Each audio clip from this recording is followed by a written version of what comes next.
All right, in this video, I'm going to be going through the complete guide to junior golf development. It's been a while since I've done one of these complete mastery videos, and I figured, why don't I just start with just going through the entire thing? So if you guys enjoy this, if you learned something, go ahead and leave it a thumbs up.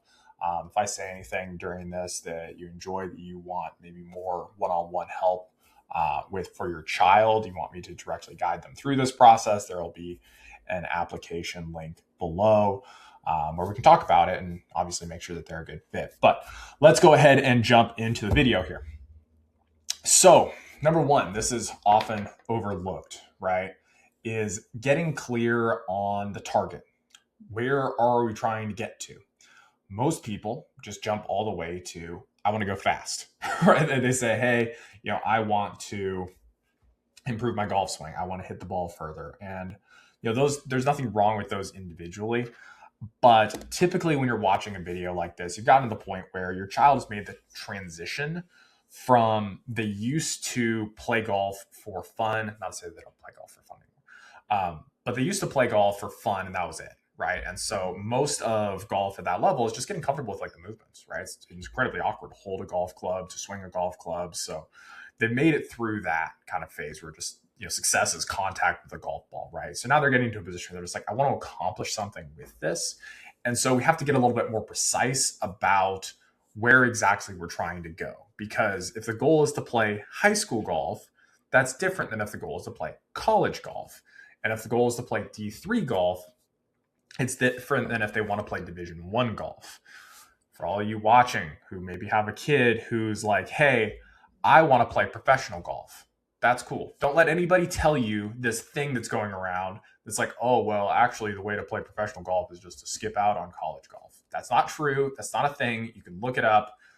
People who go on to play professional golf play college golf, in almost all cases, Division I golf, or very high probability. I'm not discounting that there are players that go directly from high school to play professional golf. I'm just saying that's not the norm. And it's really not a model that I would recommend. I think I see more failures in that direction than the other side of that. And so this is not a discussion on all the other merits or not merits about college.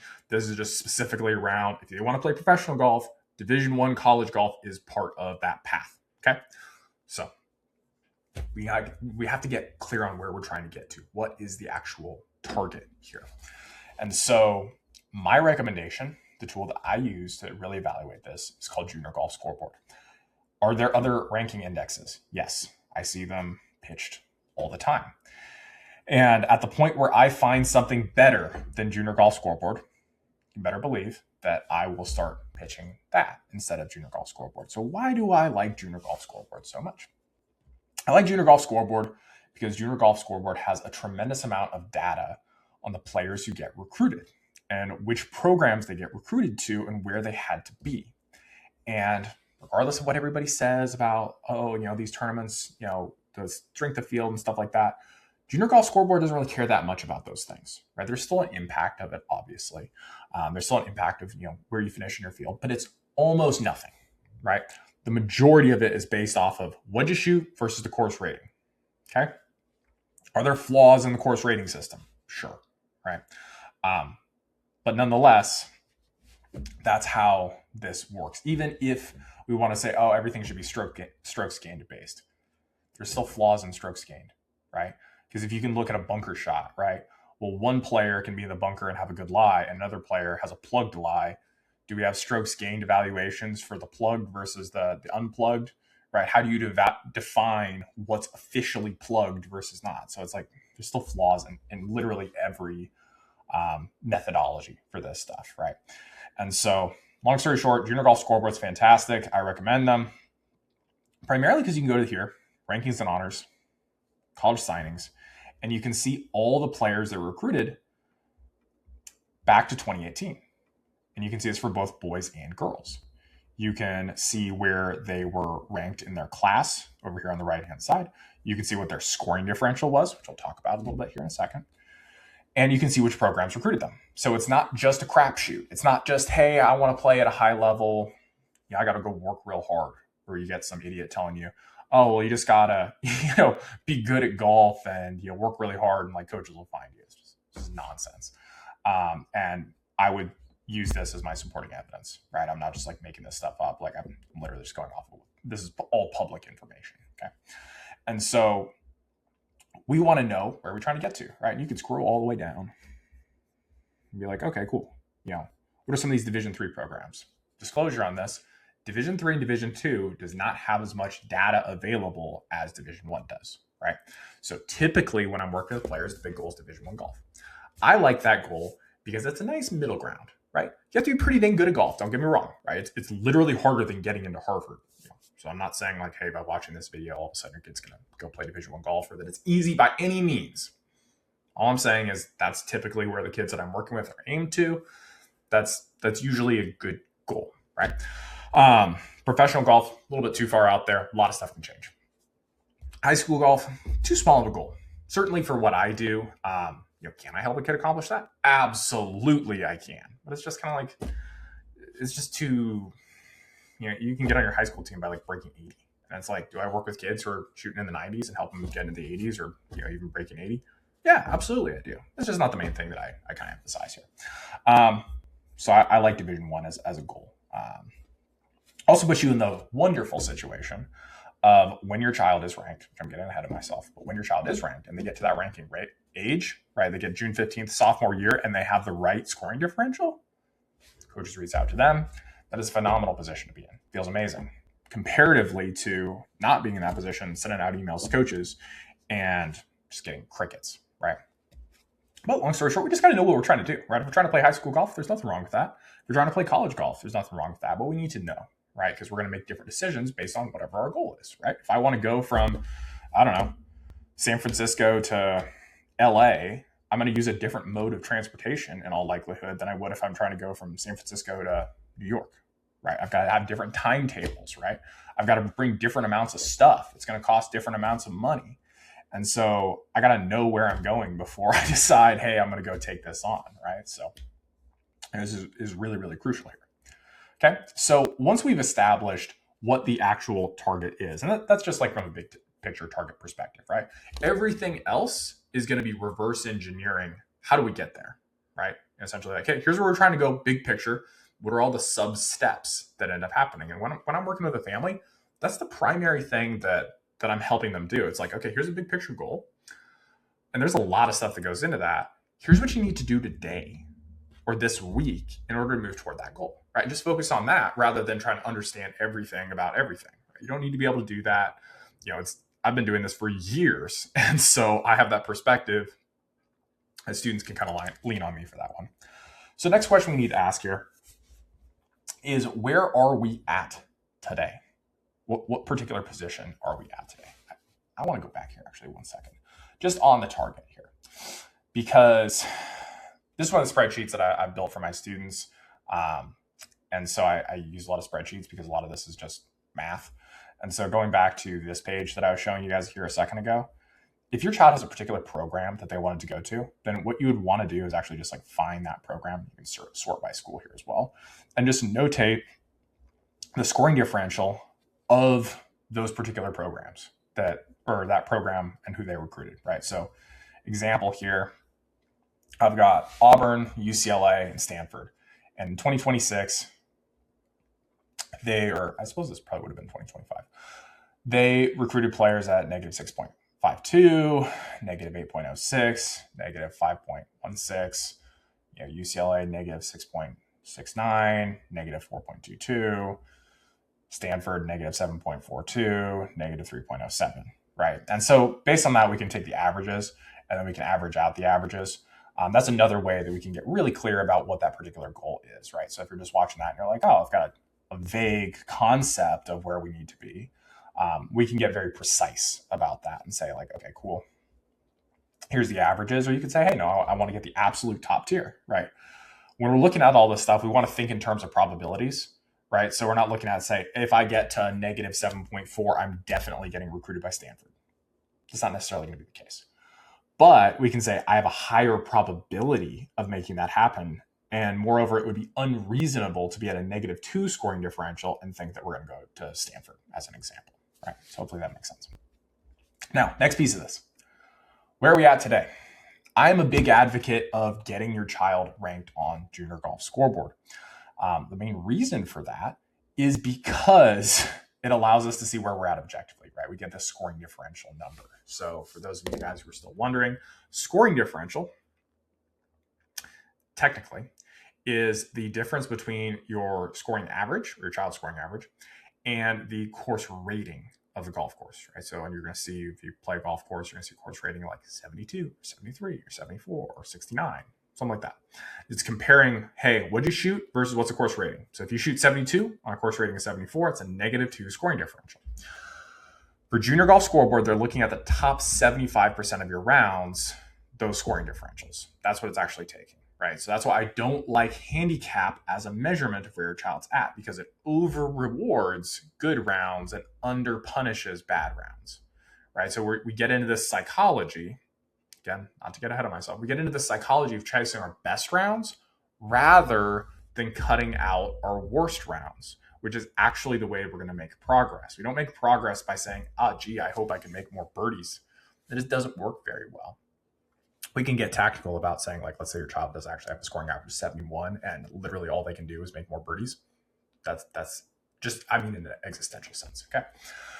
So we want to establish where we're at, right? And we also obviously want to know how old we are and how much time we have to accomplish that goal, right? Because that's going to change what's realistic, right? So one of the questions that probably floats around in the back of your mind once you've established whatever your goal is that realistic? And the answer is, it depends on where you're at, right? Coaches sometimes have this thing, or like swing coaches, they'll work with a player and they'll like send them to like Stanford or something like that, take an extreme example.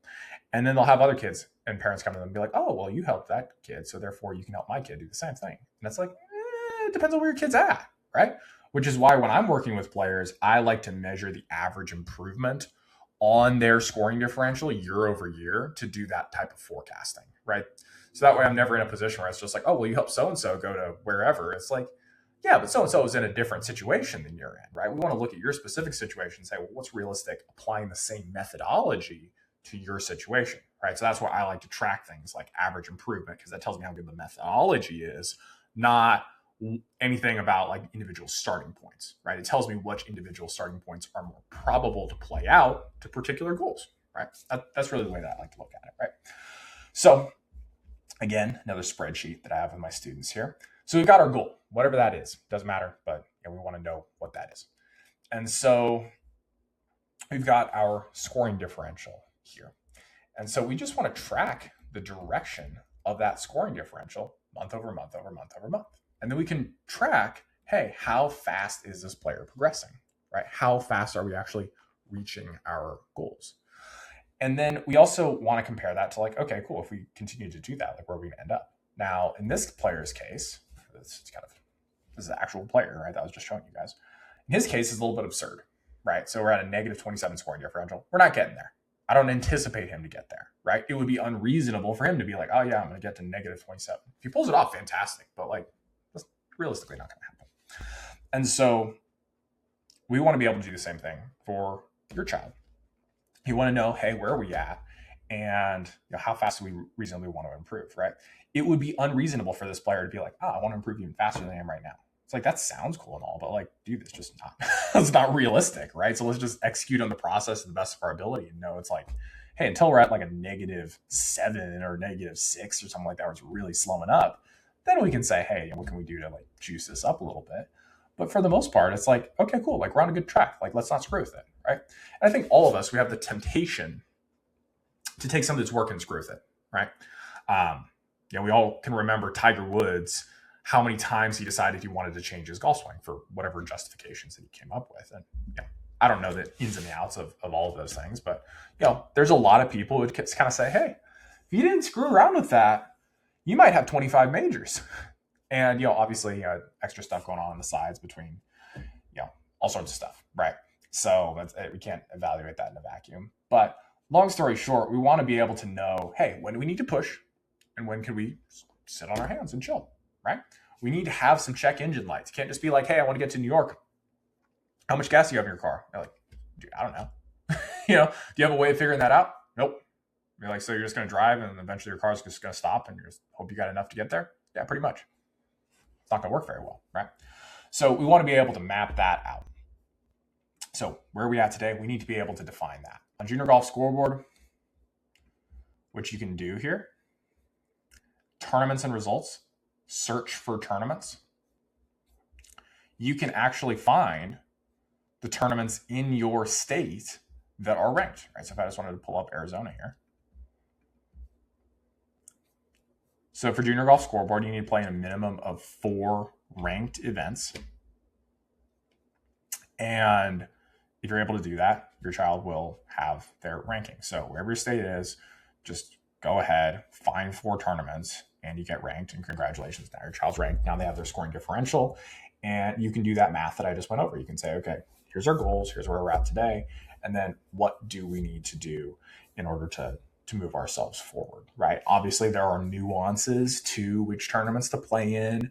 And that really just depends on your child's particular situation. Again, that's something I do with my students, where I'm guiding them through that process and telling them kind of how to manage that exactly. I want to be super clear. I'm never doing that in a position where it's like, hey, like here's literally like, I'm going to pick out the specific tournaments for them.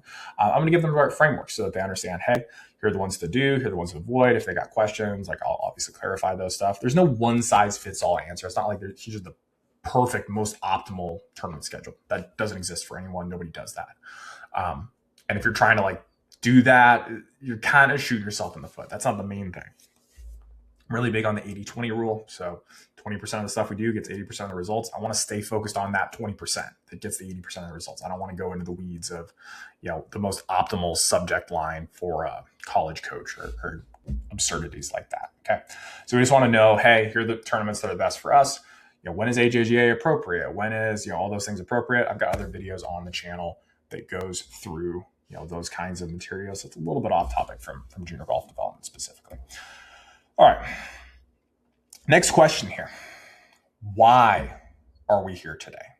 Right. This is an important question because it's not just, hey, we're here. We're at a 9 scoring differential. Okay, why? Right. And so this is why it's so crucial to have this ranking here, because we can actually ask that question. There are 2 variables that cause the scoring differential to be whatever it is. The length of the golf courses, or more specifically, the course rating, right? Because in theory, you could have a very short golf course that has a very high course rating. So the Western Junior would be an example of that. But in general, if we can play longer golf courses, that's going to be better for us. And we have our scoring average. That's the other side of that coin. And so those 2 things drive the scoring differential down. Typically, what I find to play Division I golf, players have a scoring average of about 72 to 74. That's kind of where they end up as whatever their number ends up being, right? 72, 74. If we're trying to be one of the best players in the country, right? Let's say we are, maybe top 50 in our class come,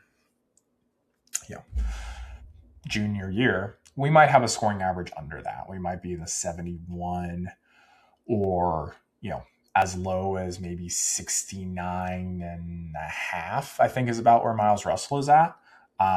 That's a very elite caliber of scoring average though, right? So typically we're playing in the best tournaments possible, right? We're just continuing to push scoring average because that's literally our only option, right? So when I'm looking at that, there's 2 main variables here. I can make the golf courses longer and harder, which is a good one to pull out, especially if your child hits the ball pretty far relative to their peers. I'm sure you guys have all enjoyed the pain of them hitting, bomb drive, having a wedge into the green and hitting it to the exact same distance they would hit like a 7-iron too, right? So in that case, you might look at that and say, well, they're not really going to be hurt that much by playing a longer golf course scores wise, and it's going to benefit them from their scoring differential. It makes a lot of sense to play a longer golf course. On the flip side, if you put your child on a longer golf course and they got to hit 3 wood in every hole, probably want to play shorter golf courses. Unless they're in a position where it's like, hey, we got a scoring average of 72, then we might lengthen out the golf courses. And then maybe the scoring average comes up a little bit. So it's a little bit of it's a teeter-totter. It's a dance of helping them incrementally. It's like, what can we do to get longer right away, right? And those are some of the things that I do with my students. I've got some drills that work really well for bumping up distance, usually somewhere in the range of like 15 to 20 yards over a pretty short period of time. that's kind of the way that I'm, the benefit of working with as many students as I have is I've just kind of accumulated a bag, so to speak, of just like things that I know are going to hit really quickly, and I can kind of deploy them based on what makes sense for that particular player and their circumstances. So anyway, we want to know why we're at where we're at, right? What's the scoring average? How long are the golf courses? All that stuff. And then we can start to optimize from there. Okay. Now, this is kind of what I was getting into here. What is the most efficient path to get 1% better? What's the smallest unit, right? Because everyone likes to go at this. And they like to say the answer is, let's blow up the golf swing. We can go fix our golf swing. And it's like, okay, but I very rarely see the case where somebody's actually done the math to quantify what's going to happen if they actually improve their golf swing, right? It's usually something along the lines of, well, we'll be more consistent. And it's like, that's like a marketing buzzword. Like that's not even like an actual, like, what does that mean? Right. It's like, does that mean that our percentage error from a particular distance got smaller? And it's like, if it is the case, then just like say that, right? And then you should be able to measure that, right? We went from 12% error to 10% error. And then we can also have a conversation about, okay, have we already optimized everything else first, right? Because if I take a shot pattern, right, and I make it smaller, right? Just for context on when I say a shot pattern, if you guys aren't familiar with that term. If I have 20 balls that I hit, I'm going to have a shot pattern that looks something like this. Okay, just so you guys can see what that looks like. Right, I'm not going to have just like a sniper rifle where it's just like over the same target every single time. Like I'm going to have a dispersion pattern here. And so if I go from this pattern to this pattern, like that's objectively a tighter dispersion. And you can measure that with something like TrackMan or what have you, right?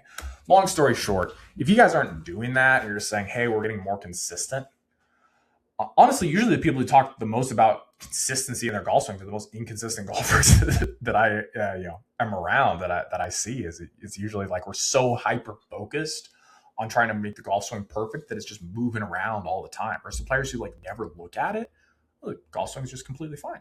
Right? It just kind of stays the same, and then they get kind of the same consistent outcome, right? But long story short here, we want to look at this and say, okay, what's the most efficient way to get 1% better? Because we're always going to have infinite things that we could do to try to get better at golf. There's always infinite things that we could do. But what we have to do is say, okay, there's two measurements here. What's going to cause us to improve the most, right? What's going to be the most impactful, right? We also have to consider that from how long is it going to take, right? So you could make the argument, well, hey, ball striking is the most important part of a player's game. We can prove that mathematically, right? We're hitting the most shots.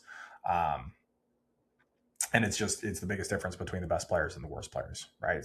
The best players are extremely good with their irons. They're pretty dang long with their driver. And even if they're a bad putter, they're going to make a bunch of money, right? And so we can say, hey, that might be a big one.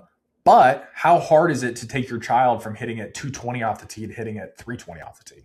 Hard. It's going to take a long time. So it's like, do we want to get there? Yeah, absolutely. Is that something worth prioritizing over time? Absolutely. Is it going to happen tomorrow? No. So we want to know that and say, okay, cool. We're going to do these things to get longer. In the meantime, what's the other easiest thing to do, right?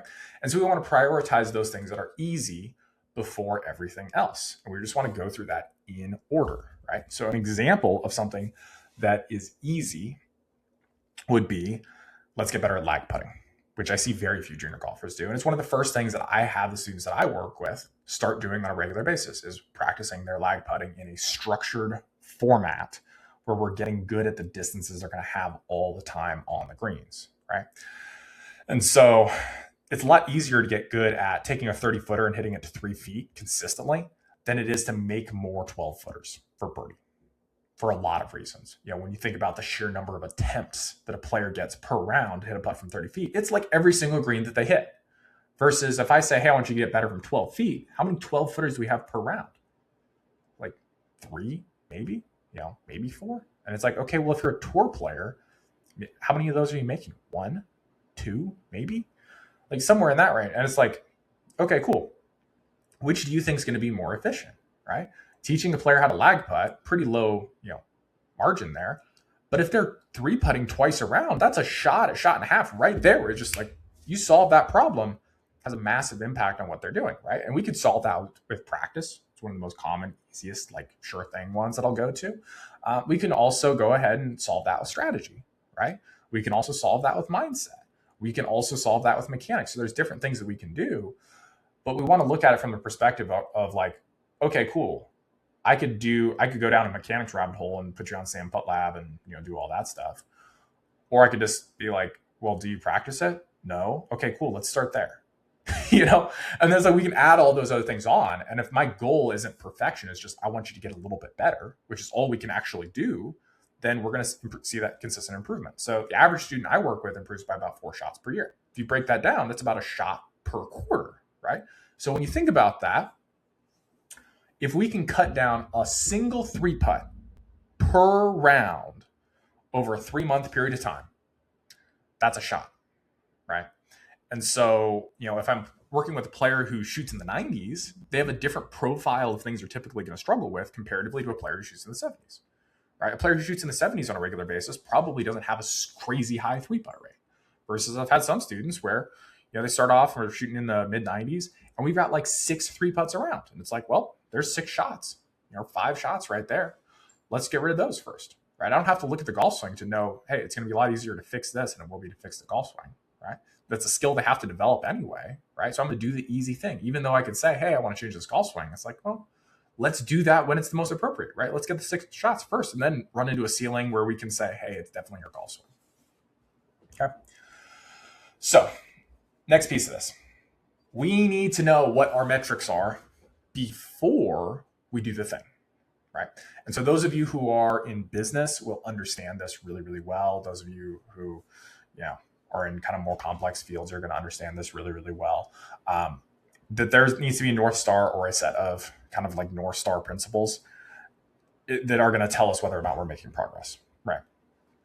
And so we need to know what that is ahead of time. We can't just start doing stuff and then be like, oh yeah, I think it went well. You're like, based on what? It's like I want to say it's the Texas sharpshooter fallacy or something like that, where it's just like you like throw the dart and then you draw the circle around wherever the dot landed, right?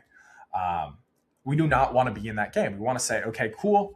This is how we're going to measure our progress. And so for me, I measure scoring differential on Junior Golf Scoreboard. That's what I look at because that's the most objective in my mind compared to if I relied on students reliably logging their data. A little kind of more hit and miss, right?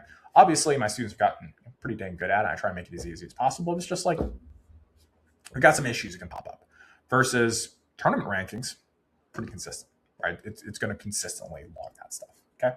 So we want to know what that is for your child. You want to define what that is ahead of time. Now, under that, we have supporting metrics, right? So, and you could also, let me back this up just a little bit on this North Star thing.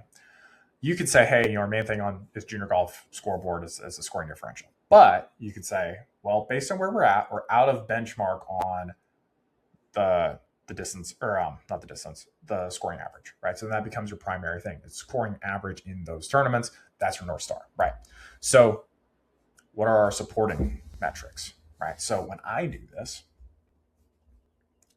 these are my supporting metrics. Let me go ahead and close that all out. So I'll move my head here. Move. So when I'm doing this, the statistics I like to look at, this is another spreadsheet I give all my students, is penalty rate off the tee, greens in regulation, scrambling, 3 putts, birdie conversion rate. That gives me what the player should shoot on average, and I'm able to compare that to what they actually shoot on average to derive out what I call compound errors. So compound errors fall into a few categories. Balls, you hit the ball in the trees, and instead of just pitching it out, your child says, you know what, I can hit it on the green, hit a tree trunk, bounce out, and make triple. Right? That would be an example of compound error. Right? Long story short, it's just all the statistics or all the things that could happen that don't fall within the statistics I just labeled out. Right? Those tend to be those kind of compounded scenarios where it's like one thing leads to another, leads to another, leads to another. It's not, hey, you missed the green, you chipped it up and on, and you 2-putted for your bogey. Right? Bogeys don't kill people's rounds, right? bogeys are they're very, very manageable. If you make double and triple, those are disasters, right? But we can't just say, because I love the Tiger 5. But we can't just say, oh, well, I want to get rid of 2 chips. And we're like, okay, but like, what does that mean you're supposed to do specifically, right? So it's like, hey, I need to focus on better contact around the greens. Okay, cool. That's a solution, right? That's something I can actually positively do. If it's like, hey, you need to get better at your carry numbers around the greens, again, I can evaluate whether I'm doing a good job of that. I can also consider, risk, right? So if I've got a tucked pin, I can say, well, I'm right on the margin of how far I need to carry this ball. I need to carry it a little bit deeper into the green. Maybe if I hit it good, it's going to be a little bit further past, but I know for sure I'm not making anything worse than bogey unless I also 3-putt, right? Which is also going to be considered within this data set here, okay? And so we want to know what those supporting metrics are. I like these ones. I recommend that you reference these ones because if you do math, you can project what your child should shoot on average. So if you're comfortable with math, you're comfortable with spreadsheets, you should be able to understand what I'm saying. If you're not as comfortable, obviously I can make this video all about doing math. That's what the application's for. So if you want to work with me and have me give you guys a spreadsheet and then tell you guys what to do in the drills and all that stuff, then okay, application below. Okay, so we want to know what those supporting metrics are going to be. Right? What are the things that lead into our North Star metrics? Lower scoring average. If we're able to improve greens regulation, see the scores cut down. All right. Next question. What tournaments are we going to play in? This matters, right? Because this is where we're actually going to display and see the movement on our North Star metric, right? If we say, hey, I'm getting better at golf or my child's getting better at golf, great. How do you prove that? You have to be able to prove it. It can't just like exist in the ether. You're like, I think they're getting better. You're like, okay, like I guess, but you need to know like what tournaments are we playing in, right? Are we going to play in AJGA? Or are we going to play in the local stuff? They should also be strategic, right? We should know what we're playing in and why, right? So for example, I have this one come to me all the time. Let's say we got a scoring average of 80, right? It doesn't make sense playing AJGA events because we're going to have too hard of a time qualifying. So we need to get the scoring average down, but we need to continue to play in ranked events to validate that we're actually getting better, right? So what are we going to do? We're going to play in local ranked events and try to bring the scoring average down to about 77. 77 is kind of my over-under range. We get to that, then we can start looking at AJGA events. Then it starts to make a little bit of sense. And so you wanted to understand, hey, where are we going to play? Right? We can't just be good at our home golf course, right? In our practice round. It's like you got to have an objective standard of where your child's at, right? Now, I already kind of got to this, but how are we going to track our statistics, right? So I gave you guys the ones that I track. The tool I use is called Draw More Circles. You guys can just look that up there. Obviously, are there other tools out there? Yeah, of course. There's stuff like Decade, Clipped, or some other ones that I've seen. Those are the 2 ones that I see the most. Arcos. Long story short, with Circles, I've personally been able to have input in some of the statistics that they track, which has been phenomenal for me. And so I recommend them to all my students. I recommend them in all of my videos. I think they're phenomenal. They have all those statistics that I just listed out. And they have the subsets of statistics that I also like to look at. So for example, most things are going to track something like 3-putt rate, right? But Circles, I'll even pop on over here for you guys. Circles allows me to go in here and say, okay, well, within this putting, what's my make rate from these different distances, which is profoundly valuable. What's my second putt average distance on my lag putts, my average leave distance, right? That's profoundly valuable for me to know. And so that's obviously the one that I recommend. I've got a few different tiers. I believe that, I don't recall exactly the main tier. I give all my students the highest tier and I give my students a discount code for that. But you want to be able to answer the questions like, how are we going to be able to track our statistics and do that in a consistent way, right? Because if you're just guessing, then those statistics and those supporting metrics up above is just kind of like all vibes based. And, as you guys can imagine, I mean, how stable are the emotions of a 13, 14, or 15-year-old? Not tremendously stable, right? And so even if they were, right, it's not reasonable that we are going to be able to remember, extended amounts of data, right? Which kind of gets me to my subsequent points.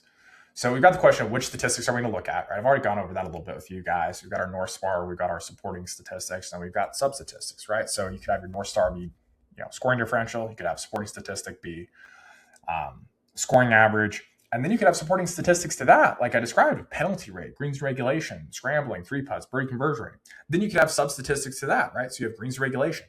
And then you have on-green percentage from different yardage buckets, right? Which is going to influence your greens regulation for different holes, right? So par 3, par 4, and par 5 gives us insight into strategic considerations for those particular holes. Because realistically, until you get to the green, all strategy is essentially how do we hit the green regulation?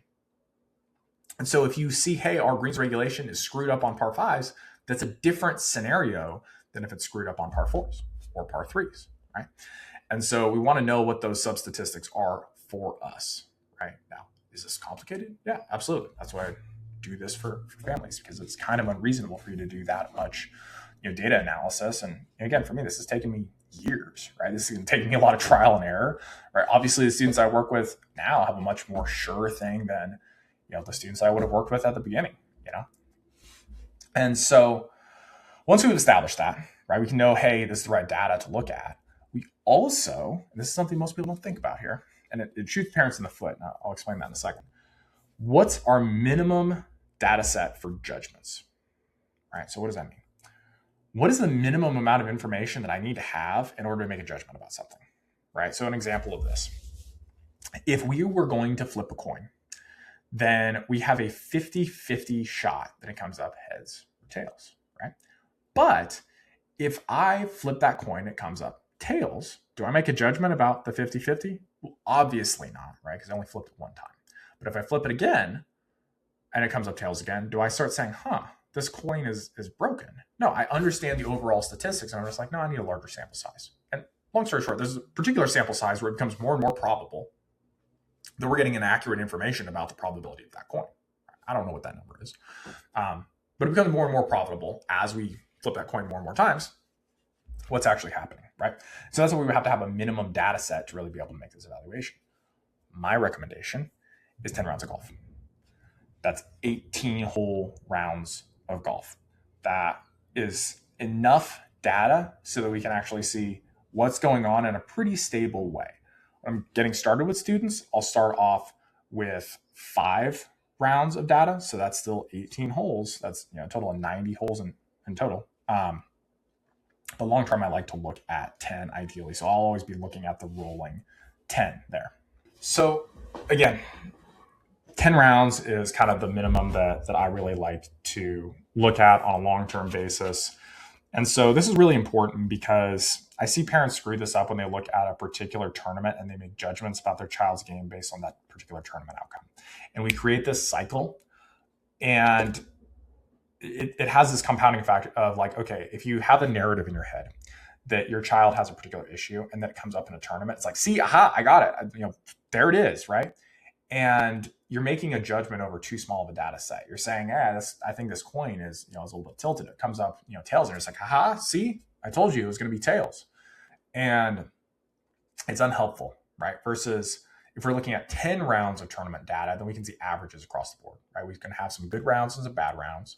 We're going to have a whole bunch of stuff in the middle, right? And those of you who are familiar with something like a standard deviation curve would understand this, right? So we've got our average in the middle, right? Then we have our standard deviation on either side, or I guess it would be a normal distribution curve. Long story short, we've got 70% of our rounds that are going to be plus or minus whatever our standard deviation is on our average, right? So if we play 10 rounds, we should get 7 that are kind of in that middle range, right? Then we might get a couple on either side, right? If we play 20 rounds, we've got even more clarity of an extreme on one side or the other, right? So if your child plays enough golf, technically they're going to shoot a couple of really good rounds and a couple horrible rounds.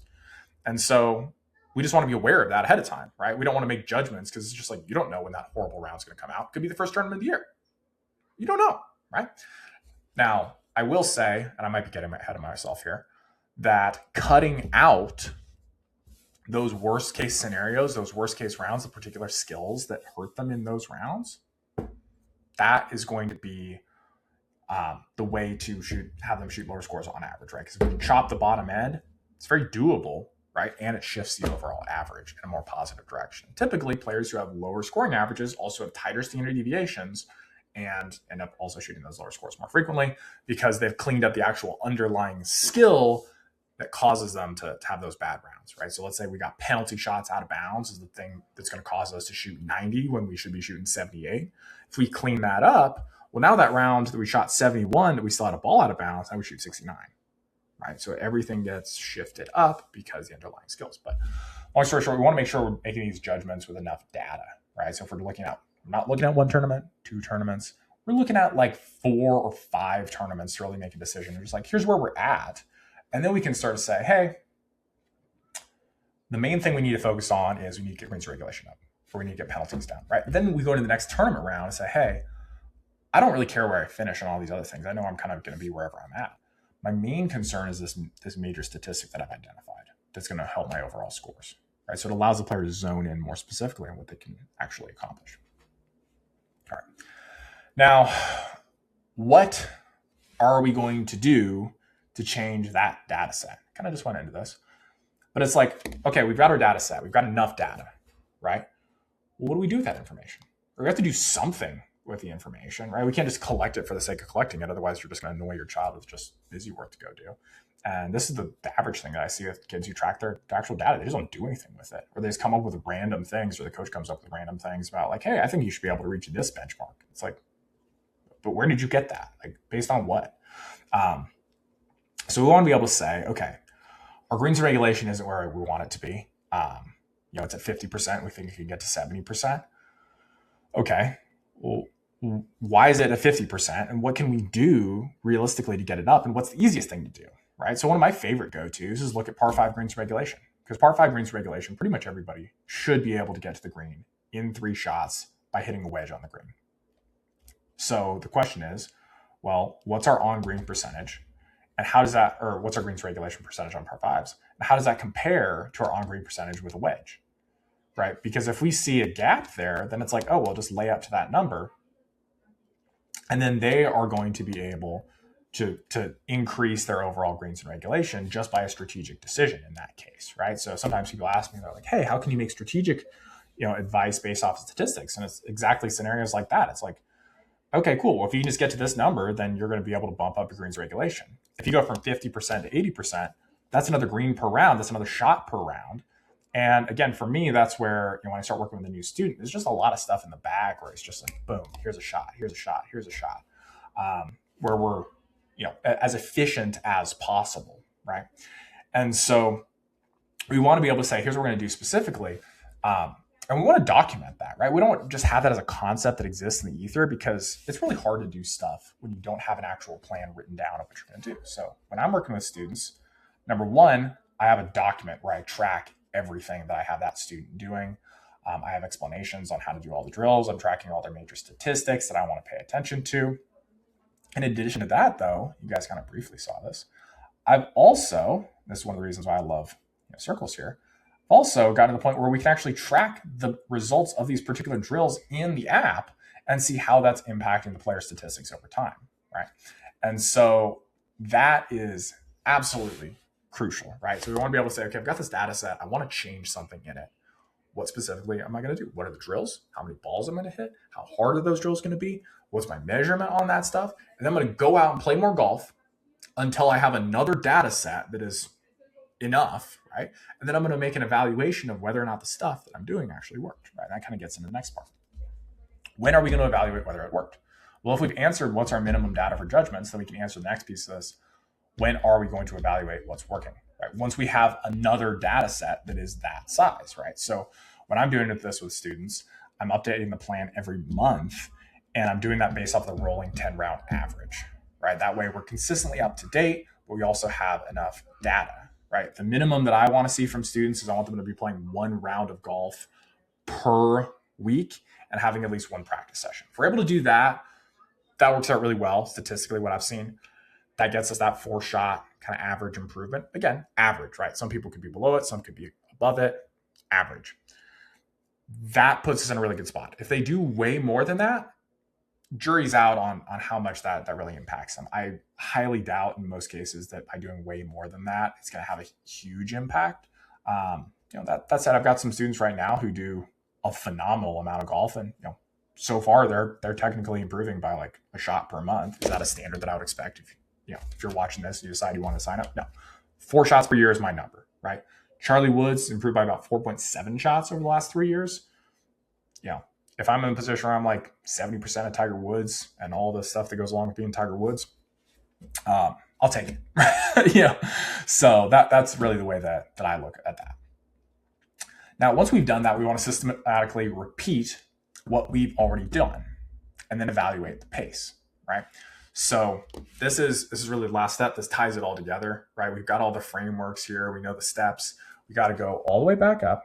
Be like, all right, because of this, within the context of our North Star, do we have to change the tournaments, right?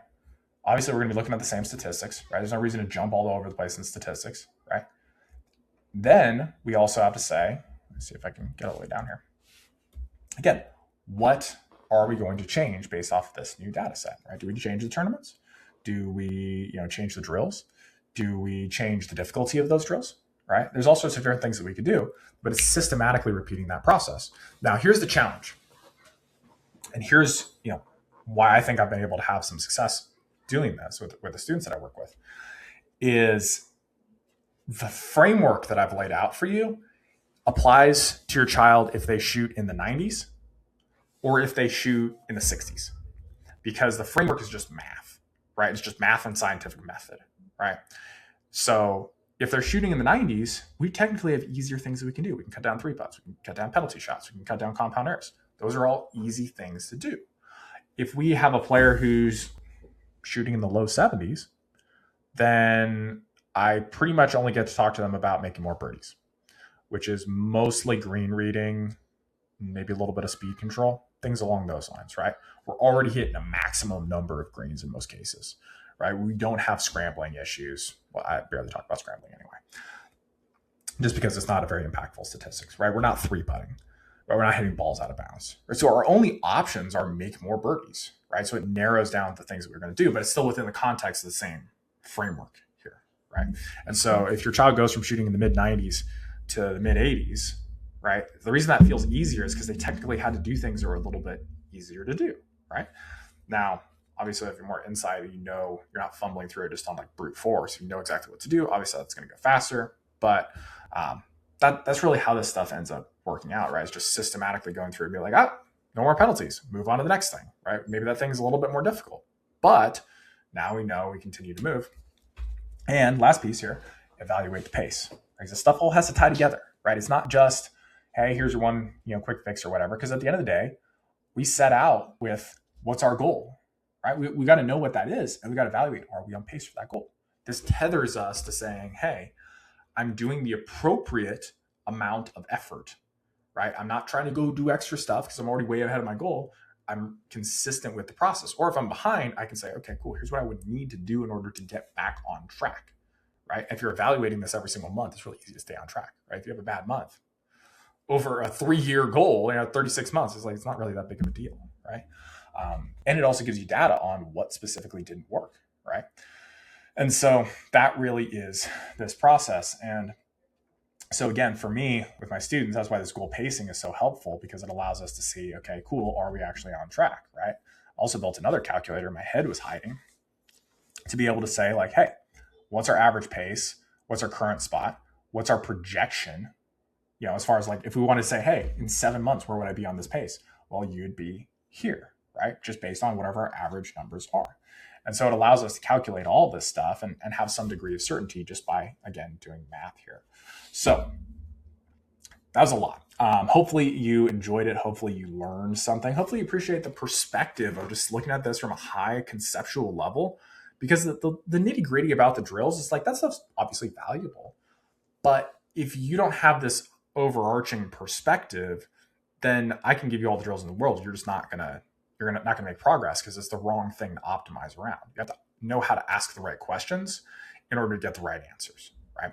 And so again, if this is something that you want help with for your child, there's a link below in the description where you can learn a little bit more about the specific details of how the program I have works.